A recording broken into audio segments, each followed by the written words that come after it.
Na Ibenge amekuwa na kawaida hii katika klabu hata ya Al Hilal na hata katika national team akiwa na ya Kongo akiwa na Papa Mwenyeza Hela. Ndio, kwa ni kawaida yake. Na unajua unapunguza hata pressure kwa wachezaji. Unaweza pia ni mzoefu Ibenge wa soka la Afrika. Ndio. Azam Zanzibar sio mgeni, lakini Ibenge ni mgeni. Kwa anaweza akasema hebu twendeni mapema. Haijalishi kwamba still ni nyumbani kwa Jamhuri ya Muungano, yani kwa jamhuri ambayo tuko nayo, lakini kwa Ibenge ni mgeni, kwa anachukulia bado yupo ugenini, kwa anaendeleza kile alichokuwa anakifanya huko alikopita.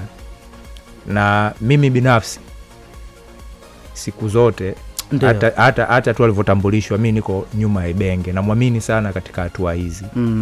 Ibenge kutoka katika hatua ya kwanza ya awali au ya pili ya awali sijawahi kumshuhudia.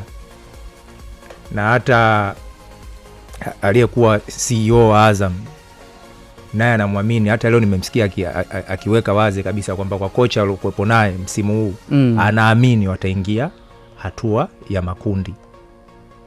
Na kwa Ibenge mimi mwenyewe ninaamini kwamba Azam wanaenda makundi. Atamaliza game pale Zanzibar. Ndio.